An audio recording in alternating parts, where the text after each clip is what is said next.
Hi hello నమస్తే. నేను మీ కౌండిన్య. మొత్తానికి మరో కొండకు గుండు కొట్టేశారు.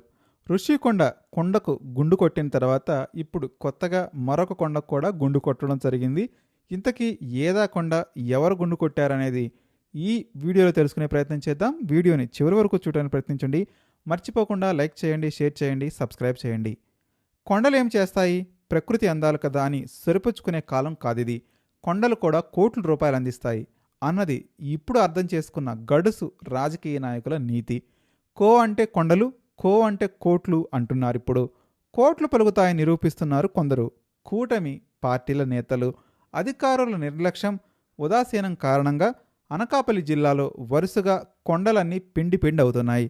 కొండలను పిండి చేసేవారు మొనగాళ్ళు అని గతంలో చెప్పుకునేవారు. ఇప్పుడు అంతకు మించిన ఘనులు, ఘనాది ఘనులు అని ఆచరణలో రుజువు చేస్తున్నారు. అనకాపల్లి జిల్లా యలమంచిలి నియోజకవర్గం రాంబిల్లిలో పంచదార్ల కొండలకు గుండు కొట్టి అక్రమ మైనింగ్ చేస్తున్నారు అని వైసీపీ నేతలు అంతా అక్కడకు వెళ్లి ఆందోళన చేసిన సంగతి తెలిసిందే. ఇప్పుడు అదే జిల్లాలో పరవాడ మండలంలోని దేశపాత్రుని పాలెంలో పవిత్రమైన మరో కొండకు కూడా గుండు గీసేసిన వైనం ఆలస్యంగా వెలుగులోకి వచ్చింది అని అంటున్నారు. దేవీ కొండగా ప్రసిద్ధి చెందిన ఈ కొండను కరిగించి 30 కోట్ల రూపాయలు విలువ చేసే గ్రావెల్ను కూటమికి మండల స్థాయి నేతలే అమ్మేసుకున్నట్లుగా ఆరోపణలు వస్తున్నాయి. దీంతో దేవీకొండ దాదాపుగా మాయమైంది అంటున్నారు. కొండను గుల్ల చేయడం ఒకరోజు పని కాదు.